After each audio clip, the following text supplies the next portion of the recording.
n'a jamais rencontré Jésus en personne. Il ne faisait pas partie des 12 apôtres, il n'était même pas juif. Et pourtant, ce médecin de formation grecque a rédigé une plus grande partie du Nouveau Testament que n'importe quel autre auteur.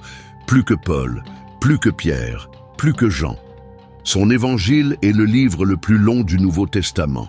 Les Actes des Apôtres, sa suite, sont le deuxième plus long.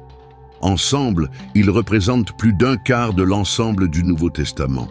Mais voici ce qui rend l'histoire de Luc si remarquable. Il n'a pas écrit depuis un endroit sûr. Il a traversé des naufrages aux côtés de Paul. Il est entré dans des villes où les chrétiens étaient pourchassés. Il a visité des prisons, interrogé des témoins oculaires et tout documenté avec la rigueur d'un scientifique. 2000 ans plus tard, les archéologues continuent de déterrer des preuves qui confirment ce qu'il a écrit. Des historiens qui l'avaient jugé peu fiable ont été contraints de changer d'avis.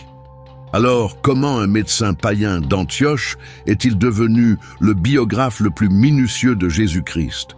Et pourquoi a-t-il tout risqué pour écrire l'histoire d'un homme qu'il n'avait jamais rencontré? Pour comprendre cela, il faut remonter au monde antique. Un monde d'empire, d'épidémie et d'une nouvelle foi radicale qui allait tout changer. Luc est né à Antioche, l'une des plus grandes villes de l'Empire romain. À l'époque, Antioche était la 3e plus grande ville du monde, derrière Rome et Alexandrie. Plus d'un demi-million de personnes y vivaient, entassées dans une métropole tentaculaire, faite de temples de marbre, de thermes publics et de marchés en plein air. Ce n'était pas un village perdu. Antioche était l'endroit où la culture grecque, la puissance romaine et le mysticisme oriental se croisaient. Des philosophes débattaient sous les colonnades. Des marchands échangeaient de la soie de Chine et des épices d'Inde. Et dans les rues, on pouvait entendre une douzaine de langues avant le petit déjeuner. Luc a grandi dans ce monde. Il était grec, ce qui signifie qu'il avait accès à la meilleure éducation que le monde antique pouvait offrir. Et à un moment donné, il a choisi la médecine. Être médecin au 1er siècle, ce n'était pas comme être médecin aujourd'hui. Il n'y avait pas d'antibiotiques, pas d'anesthésie, aucune connaissance des microbes. Les médecins de l'époque romaine travaillaient avec des remèdes à base de plantes, des instruments chirurgicaux qui ressemblaient davantage à des outils de torture et beaucoup de suppositions. Mais les meilleurs médecins du monde romain, ceux formés dans la tradition grecque, possédaient quelque chose que les charlatans n'avaient pas. Ils avaient une méthode. Ils observaient les symptômes. Ils tenaient des registres. Ils comparaient les cas. La tradition hippocratique dans laquelle Luc avait été formé ne lui avait pas seulement appris à soigner une blessure. Elle lui avait appris à penser, à distinguer ce qu'on sait vraiment de ce qu'on suppose. Cette formation allait un jour produire la biographie la plus détaillée de Jésus jamais écrite. Mais Luc ne pensait pas encore à Jésus, pas du tout. Pendant que Luc grandissait à Antioche, quelque chose d'extraordinaire se passait à 500 kilomètres au sud, à Jérusalem. Un charpentier juif, nommé Jésus de Nazareth, avait rassemblé des disciples, avait été crucifié par les Romains, et selon ses partisans, était ressuscité d'entre les morts. Cette affirmation aurait dû mourir à Jérusalem. Les Romains avaient crucifié des milliers de personnes. Les mouvements messianiques allaient et venaient comme les saisons. Tous les quelques ans, un prédicateur charismatique rassemblait des adeptes, se faisait tuer par les autorités et son mouvement disparaissait du jour au lendemain. Les historiens comptent au moins une douzaine de figures messianiques ratées dans le siècle autour de Jésus, toutes oubliées. Mais cette fois, quelque chose de différent s'est produit. Au lieu de se disperser, les disciples de Jésus ont commencé à se répandre. Ils ont quitté Jérusalem et ont porté leur message dans tous les coins de l'Empire. Et l'un des premiers endroits où ils se sont rendus, c'était Antioche. C'est un détail capital. Antioche est l'endroit où les disciples de Jésus ont été appelés chrétiens pour la première fois. Pas à Jérusalem, pas à Rome, dans la ville natale de Luc. Imaginez la scène. Luc est un jeune médecin grec, cultivé, rationnel, formé à observer et à diagnostiquer. Et soudain sa ville bouillonne de ces immigrants juifs qui affirment qu'un homme mort est revenu à la vie et qu'il était le Fils de Dieu. Pour un médecin formé à la grecque, cela devait paraître insensé. Les Grecs croyaient en la philosophie, la logique, la raison.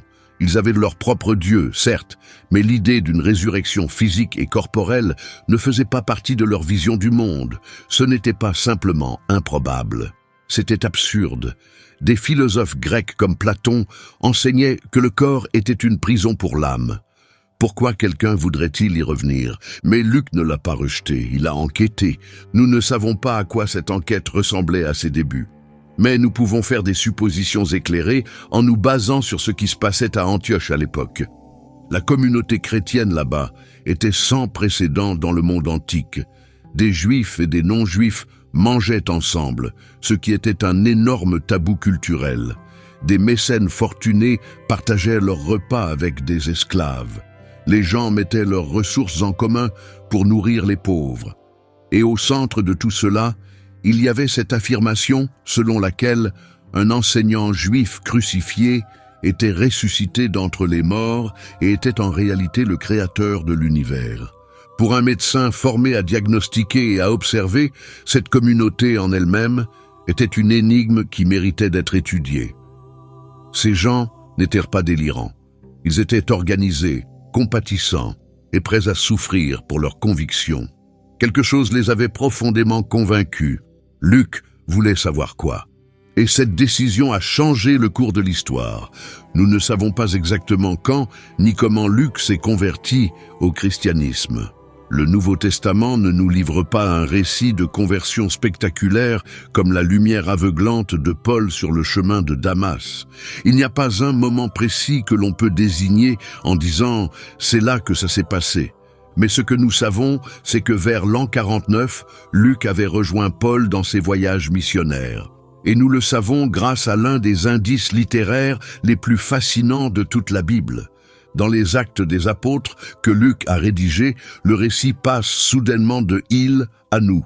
Un instant, Luc écrit « Paul et ses compagnons se rendirent à » et puis, sans prévenir, ça devient « nous avons pris la mer depuis Troas ».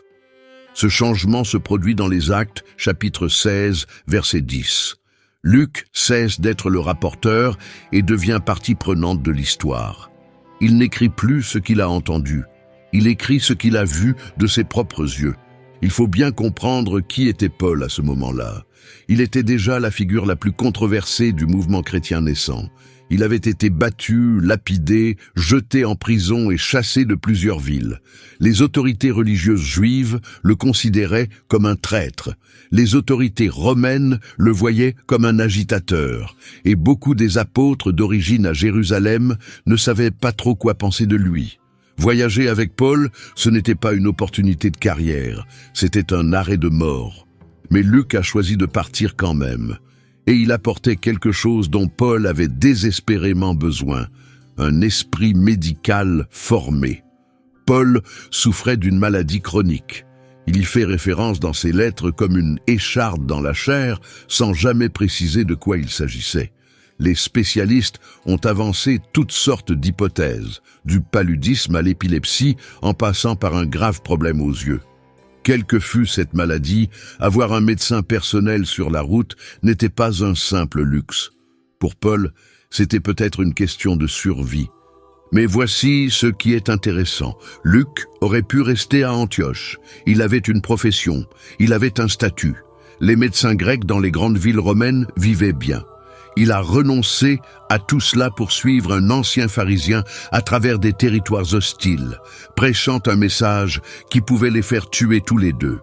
Cela en dit long sur la profondeur de la conviction de Luc.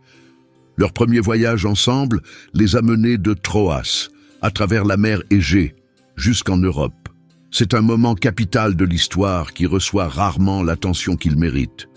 Quand Paul et Luc ont navigué de Troas à Philippe, ils ont porté le christianisme d'Asie en Europe pour la première fois. Pensez-y. Chaque cathédrale en Europe, chaque tradition chrétienne de la civilisation occidentale, chaque clocher d'église que vous avez jamais vu, tout remonte à cette traversée en bateau. et Luc était à bord.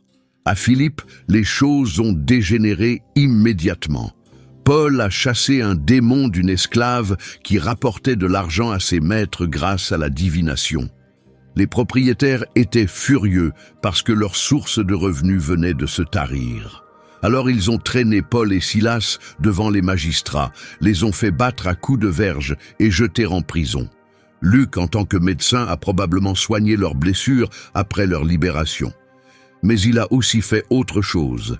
Il a tout consigné. Les noms, les lieux, les accusations précises, les titres des fonctionnaires locaux. Des détails que les archéologues ont depuis confirmés comme exacts jusqu'à la dernière lettre. Et c'est le schéma qui définit toute la carrière de Luc. Où qu'ils aillent, quoi qu'il arrive, Luc observait, posait des questions et notait tout. Il n'était pas seulement le médecin de Paul. Il était le premier journaliste embarqué du christianisme. Au cours de la décennie suivante, Luc a voyagé par intermittence avec Paul à travers certains des territoires les plus dangereux de l'Empire romain. À Corinthe, ils ont passé 18 mois à bâtir une église dans une ville célèbre pour son immoralité.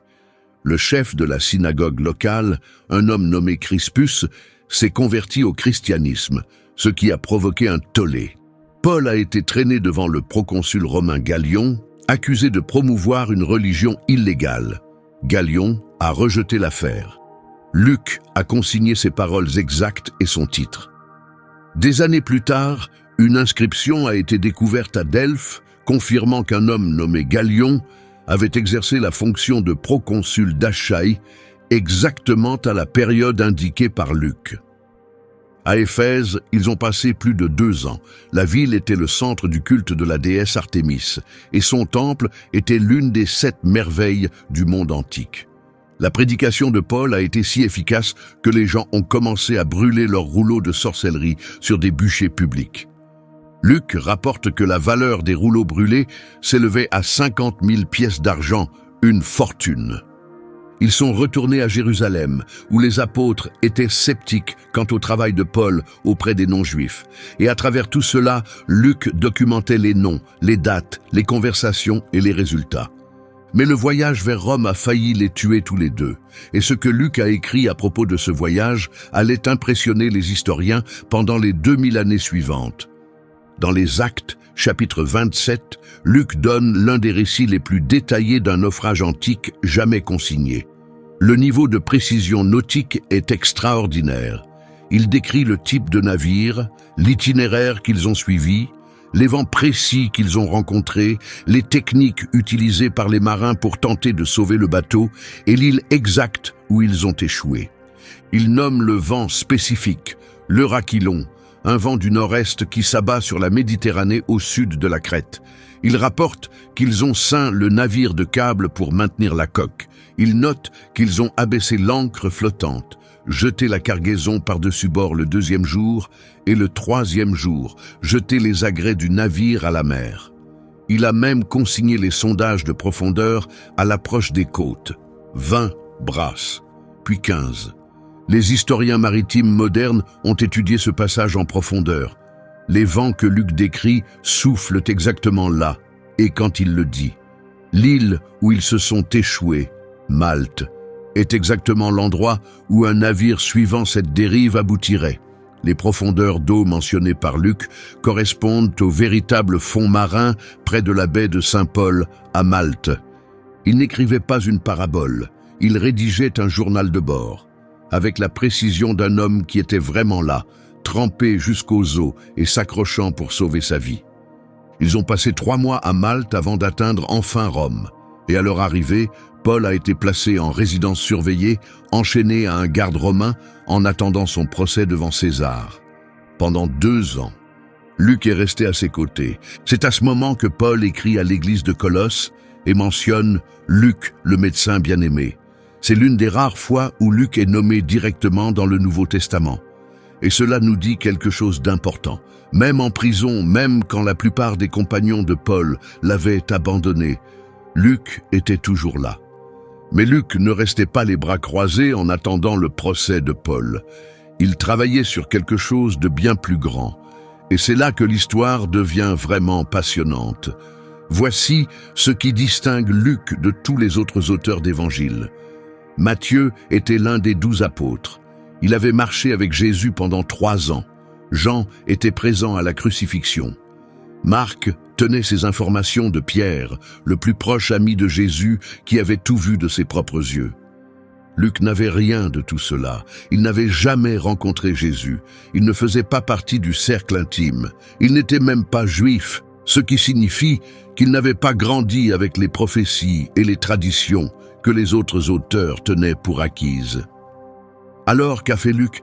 Il a fait ce que tout bon scientifique ferait. Il a mené une enquête. Et on peut voir sa formation médicale à chaque page. Là où les autres auteurs d'évangiles disent que quelqu'un était malade, Luc utilise une terminologie médicale précise. Là où Marc écrit que la belle-mère de Pierre avait de la fièvre, Luc précise qu'il s'agissait d'une forte fièvre en utilisant le terme médical grec que les médecins de son époque employaient pour distinguer les cas bénins des cas graves. Là où Matthieu dit qu'un homme avait une main desséchée, Luc le médecin note de quelle main il s'agissait, la droite. Ce ne sont pas les observations d'un simple conteur, ce sont les notes d'un clinicien formé. Il nous dit exactement quelle était sa méthode dans les premières lignes de son évangile. Il dit, et je reformule ici, beaucoup de gens ont essayé d'écrire sur ces événements. J'ai soigneusement enquêté sur tout depuis le début, en interrogeant des témoins oculaires et des serviteurs de la parole. Maintenant, je rédige un récit ordonné pour que tu puisses connaître la certitude de ce qui t'a été enseigné. Ce n'est pas le langage d'un mystique ou d'un prédicateur, c'est le langage d'un chercheur. Luc dit en substance, j'ai fait le travail de fond, j'ai parlé aux personnes qui étaient présentes, et je vais tout exposer dans l'ordre. Et il l'a adressé à une personne en particulier, quelqu'un nommé Théophile, ce qui en grec signifie « celui qui aime Dieu ». Nous ne savons pas exactement qui était Théophile.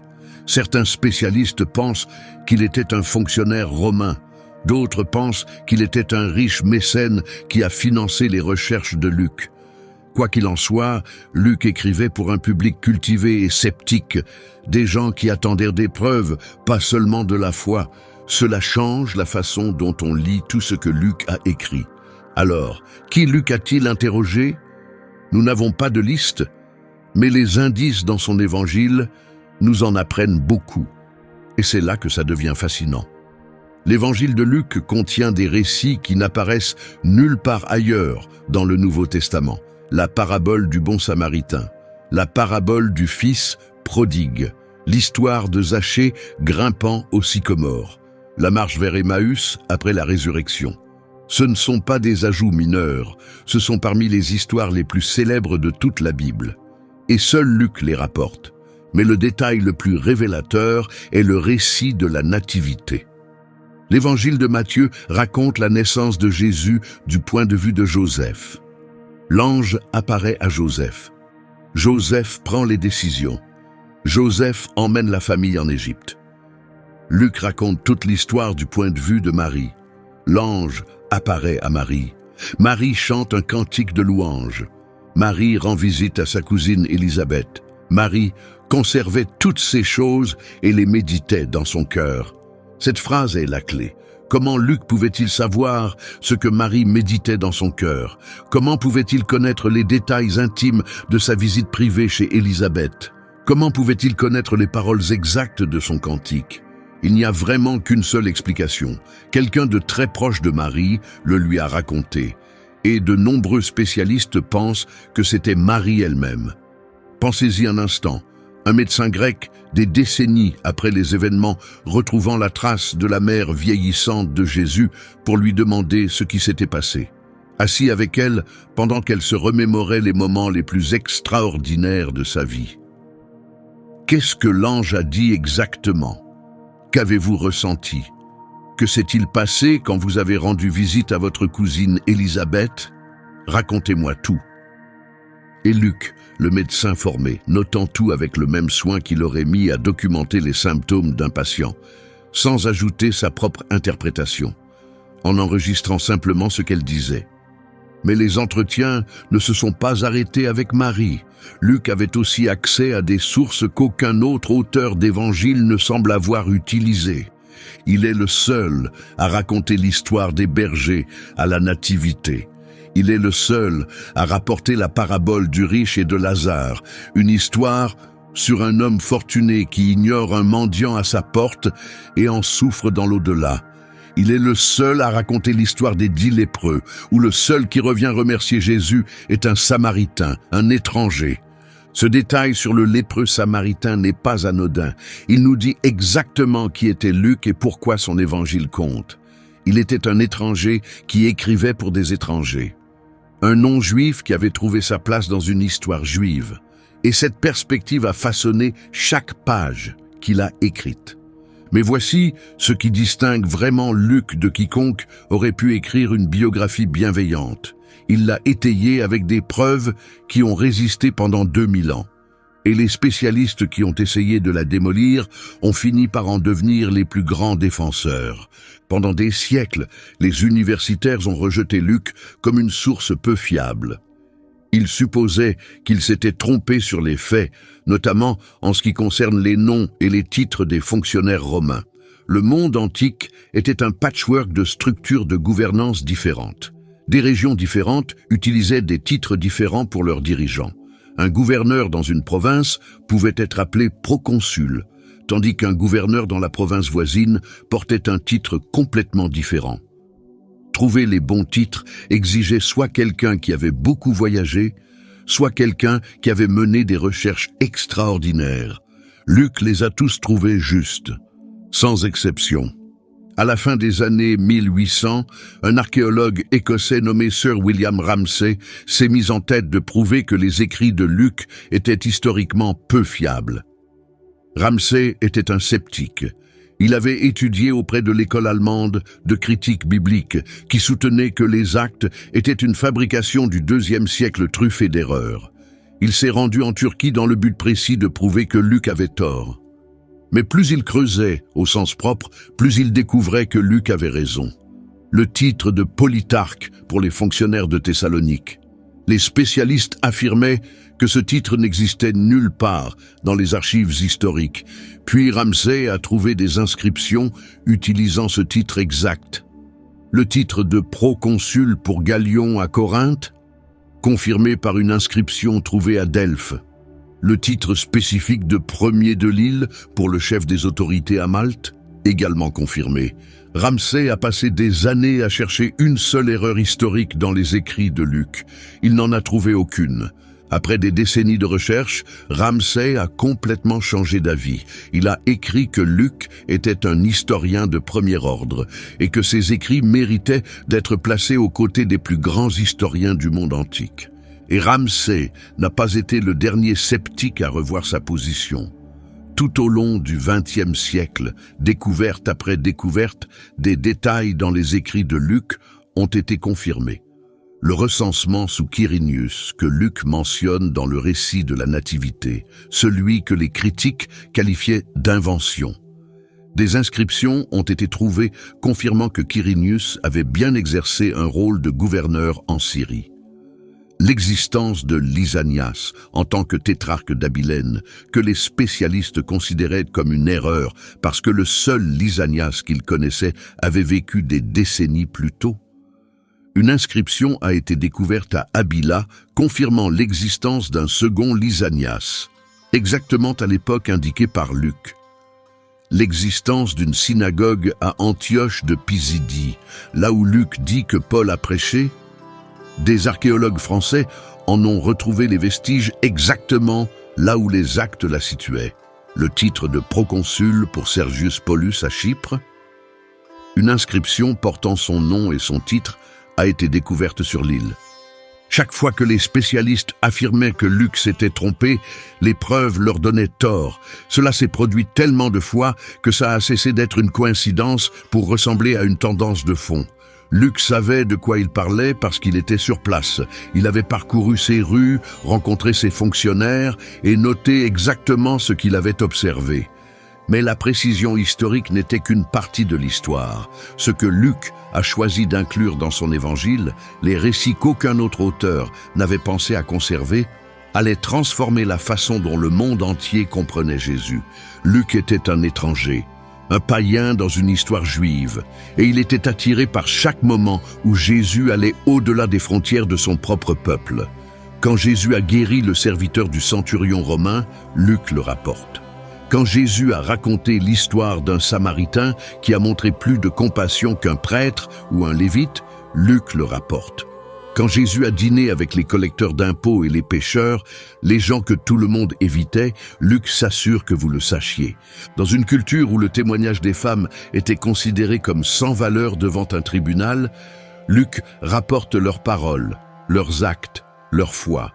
Le cantique de Marie.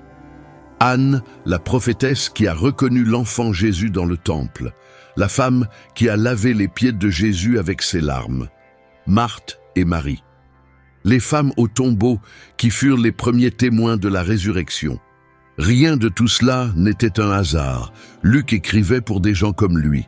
Des Grecs, des Romains, des étrangers, des gens qui n'avaient aucun droit sur l'alliance juive. Et son message était clair. Cette histoire est aussi pour vous. Cette perspective a fait de l'évangile de Luc le récit le plus universel de la vie de Jésus dans le monde antique. Et c'est la raison pour laquelle son évangile s'est répandu plus vite et plus loin que tous les autres. Mais Luc ne s'est pas arrêté là. Il a écrit une suite, et c'est quelque chose qu'aucun autre auteur d'évangile n'a fait. Matthieu, Marc et Jean ont chacun raconté la vie, la mort et la résurrection de Jésus, puis se sont arrêtés. Seul Luc a posé la question, que s'est-il passé ensuite? Cette suite, le livre des Actes, est le seul récit historique dont nous disposons sur la façon dont le christianisme est passé d'une petite secte juive à Jérusalem à un mouvement qui allait finir par transformer l'ensemble de l'Empire romain. Sans les Actes, nous n'aurions presque aucune idée de comment on est passé de la résurrection de Jésus aux églises auxquelles Paul écrivait ses lettres. Ce serait comme avoir le début et la fin d'un film sans rien au milieu. Les Actes reprennent exactement là où l'Évangile se termine. Jésus monte au ciel. Le Saint-Esprit descend à la Pentecôte. Pierre prononce son premier sermon et 3000 personnes se convertissent en un seul jour. Et puis l'histoire s'accélère. Étienne prononce un discours devant les autorités religieuses qui les mettent tellement en colère qu'ils le traînent hors des murs de la ville et le lapident à mort. Il devient le premier martyr chrétien. Et là, debout, observant l'exécution et l'approuvant, se trouve un jeune pharisien nommé Saul. Les croyants se dispersent. Philippe porte le message en Samarie. Et Saul, galvanisé par l'exécution d'Étienne, lance une campagne systématique pour détruire le nouveau mouvement. Il va de maison en maison, arrachant les chrétiens de chez eux et les jetant en prison, hommes et femmes. Il ne fait pas de distinction. Puis vient le moment qui change tout. Saul, en route vers Damas pour arrêter d'autres chrétiens, est frappé par une lumière aveuglante. Il tombe à terre. Il entend une voix. « Saul, Saul, pourquoi me persécutes-tu » Le plus grand ennemi de l'Église primitive devient son plus grand missionnaire. Saul devient Paul. Et Luc, l'historien méticuleux, deviendra finalement son compagnon de voyage, son médecin et son biographe. La seconde moitié des Actes se lit comme un roman d'aventure du 1er siècle. Mais ce n'est pas de la fiction. Luc était présent pour une grande partie de ces événements, et les passages où il n'était pas là sont remplis du genre de détails précis qui ne viennent que d'entretiens approfondis. À Athènes, Paul traverse la ville et remarque un autel portant l'inscription « Au Dieu inconnu ». Luc ne rapporte pas seulement l'autel, mais l'intégralité du discours de Paul à l'Aréopage, l'ancien tribunal où les philosophes athéniens débattaient. Paul cite des poètes grecs devant un public grec, en avançant des arguments qu'un prédicateur juif n'aurait jamais pensé à formuler. Luc saisit aussi la réaction de la foule. Certains se moquèrent, d'autres dirent « Nous voulons en entendre davantage ». Et quelques-uns se convertirent, dont un membre du conseil de l'Aréopage nommé Denis. Luc le cite nommément, parce que c'est ce que Luc fait. Ce niveau de détail ne vient pas de l'imagination, il vient de quelqu'un qui se trouvait dans cette foule, ou qui a longuement parlé avec quelqu'un qui y était.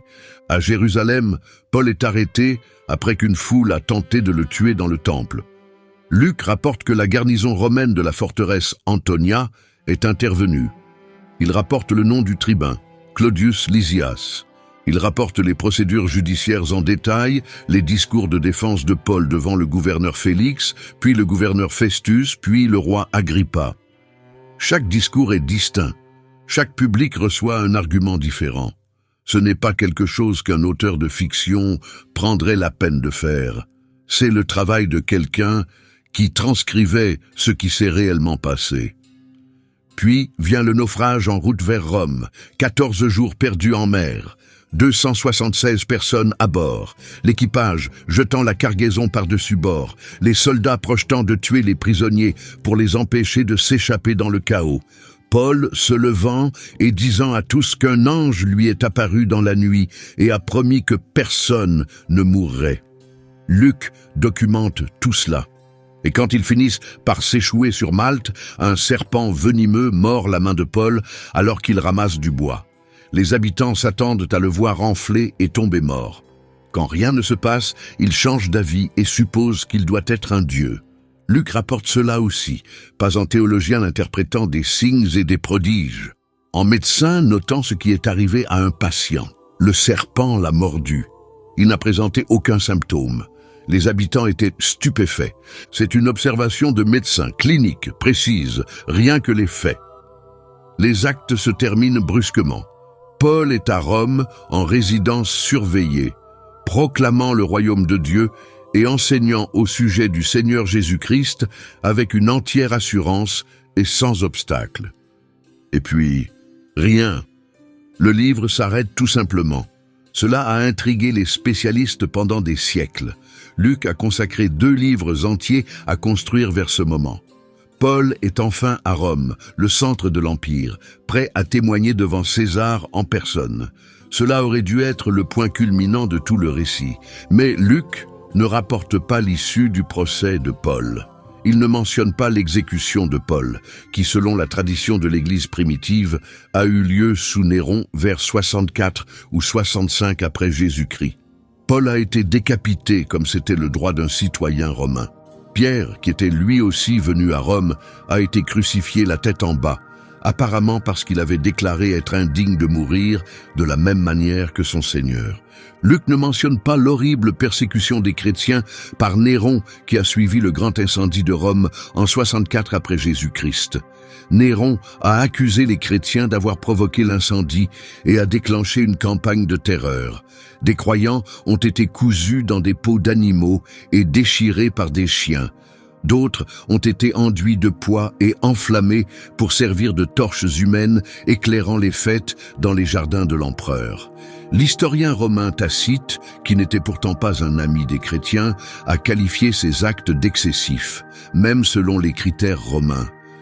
Et Luc ne mentionne pas la destruction de Jérusalem en 70 après Jésus-Christ, quand le général romain Titus a assiégé la ville, rasé le temple qui se dressait depuis 6 siècles et dispersé le peuple juif à travers l'Empire. Cet événement a été si catastrophique qu'il a transformé le judaïsme pour toujours. Si Luc en avait eu connaissance, il est impossible qu'il l'ait omis. Ça aurait été l'événement le plus marquant qu'il ait jamais rapporté. Ce sont là quelques-uns des événements les plus importants de l'histoire du christianisme primitif. Si Luc en avait eu connaissance, il les aurait rapportés. Il avait tout rapporté jusque-là. L'explication la plus probable, Luc a terminé la rédaction des actes avant que ces événements ne se produisent, ce qui signifie qu'il écrivait au début des années 60 après Jésus-Christ. Et si les actes ont été rédigés au début des années 60, alors l'évangile de Luc, qui a été écrit en premier, a été rédigé encore plus tôt, peut-être à la fin des années 50. Cela le situe à environ 25 ans de la mort de Jésus, à une époque où des témoins oculaires étaient encore en vie et auraient pu contester la moindre erreur. Luc n'écrivait pas une légende, il faisait du journalisme. Après la fin des actes, Luc disparaît en grande partie des archives historiques. La tradition de l'Église primitive nous dit qu'il ne s'est jamais marié, qu'il a continué à voyager et à prêcher l'Évangile, et qu'il a vécu jusqu'à 84 ans, un âge exceptionnel pour le monde antique. Certaines traditions disent qu'il est mort paisiblement en Béotie, en Grèce. D'autres affirment qu'il a subi le martyre, pendu à un olivier faute de croix disponible. Les détails sont incertains. Ce qui est certain, c'est qu'il a passé le reste de sa vie au service du mouvement qu'il avait documenté avec tant de soin. La dernière mention de Luc dans le Nouveau Testament se trouve dans la seconde lettre de Paul à Timothée. À ce stade, Paul est de nouveau en prison. Mais cette fois, c'est différent.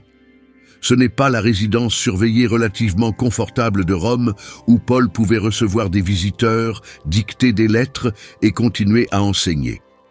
C'est la prison Mamertine, un cachot souterrain froid et humide, creusé dans la roche sous les rues de Rome. Les prisonniers étaient descendus par un trou dans le plafond. Il n'y avait ni lumière, ni ventilation, et à peine assez de place pour se tenir debout.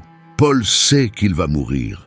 Il écrit à Timothée avec un calme presque troublant. « J'ai combattu le bon combat. J'ai achevé la course. J'ai gardé la foi. Le moment de mon départ est arrivé. » Il demande à Timothée de venir vite et d'apporter son manteau, parce qu'il fait froid. Il demande ses rouleaux, surtout les parchemins. Même face à la mort, il veut lire. Il veut étudier. Il veut continuer à travailler jusqu'au bout. Et puis il écrit 6 mots qui disent tout sur le caractère de Luc. « Seul Luc est avec moi.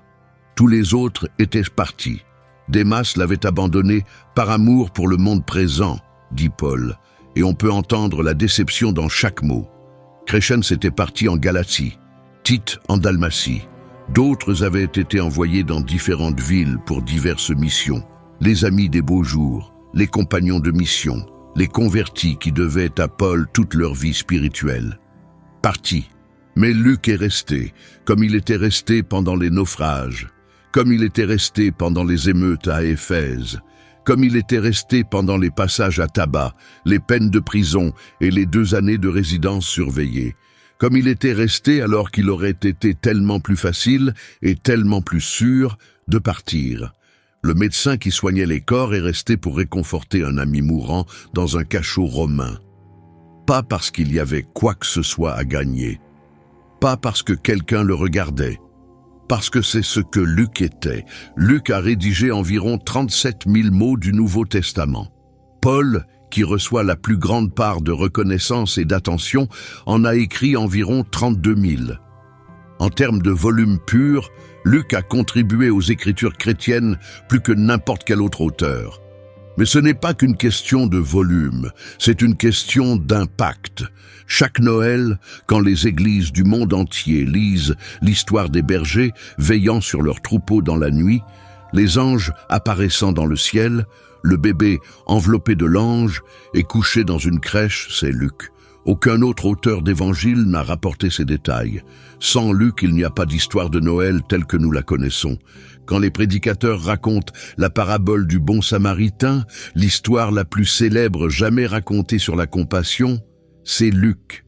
Un homme est battu et laissé pour mort sur la route. Un prêtre passe sans s'arrêter, un lévite passe sans s'arrêter, mais un samaritain, un homme d'un groupe ethnique méprisé, s'arrête, bande ses plaies, le place sur son propre âne et paie pour ses soins. 2000 ans plus tard, on appelle encore les personnes compatissantes des bons samaritains.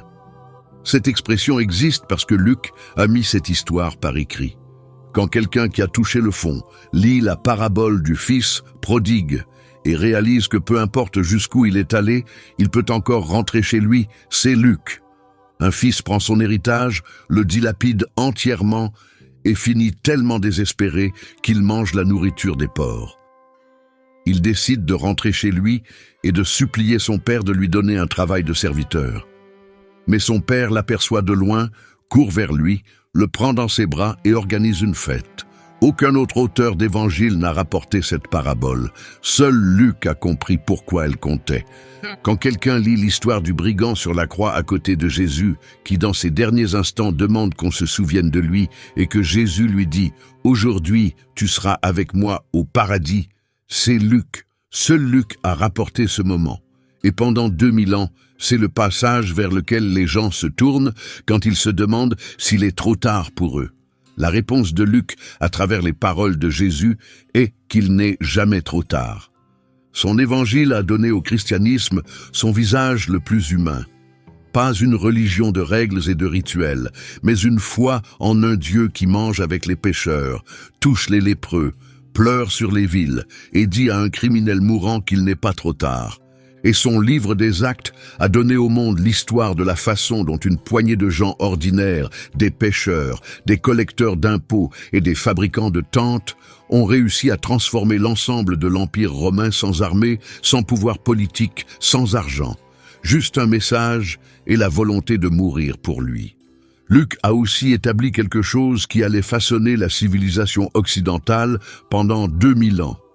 L'idée que l'histoire compte, que le témoignage compte, qu'il faut examiner les affirmations, interroger les témoins, recouper les sources et consigner les choses avec précision pour que les autres puissent connaître la certitude de ce qui s'est passé. En un sens, Luc n'a pas simplement écrit l'histoire du christianisme. Il a inventé une manière de la raconter que le monde avait rarement vue auparavant. Un récit méthodique, rigoureux, fondé sur les preuves. Et chaque historien, journaliste et enquêteur qui a suivi les preuves, là où elles menaient, doit quelque chose à un médecin grec qui a fait la même chose il y a 2000 ans. Il y a encore une chose à propos de Luc qui mérite d'être mentionnée. La tradition de l'Église primitive rapporte que Luc était aussi peintre et qu'il a peint les premières icônes de la Vierge Marie. Que ce soit historiquement vrai ou non, cette tradition révèle quelque chose de vrai sur la façon dont l'Église primitive se souvenait de lui. Pas seulement comme un écrivain ou un médecin, mais comme quelqu'un qui voyait de la beauté dans l'histoire qu'il racontait. Quelqu'un qui ne se contentait pas de consigner des faits, mais qui a façonné un récit capable d'émouvoir les gens jusqu'aux larmes, jusqu'à la foi, jusqu'à l'action. Aujourd'hui, Luc est le saint patron des médecins, des chirurgiens, des artistes et des étudiants. Des hôpitaux et des facultés de médecine portent son nom sur tous les continents. Pas parce qu'il a accompli des miracles ou commandé des armées, parce qu'il a su combiner deux choses qui vont rarement ensemble, la précision scientifique et une profonde compassion. Il a documenté la vie de Jésus avec l'exactitude des notes d'un médecin et la beauté d'une toile de peintre. Et il a fait tout cela en tant qu'étranger qui a trouvé sa place dans la plus grande histoire jamais racontée. Luc a commencé comme médecin païen dans un monde qui ne connaissait pas le nom de Jésus. Il a terminé comme l'auteur du récit le plus détaillé de la vie du Christ et le seul document historique sur les 30 premières années de l'Église primitive. Il n'a jamais cherché la gloire, il ne s'est jamais mis au centre de l'histoire. Dans tout le livre des Actes, il ne se désigne jamais par son nom. Il dit simplement « nous ». Une présence discrète en arrière-plan qui observe, qui écoute, qui écrit.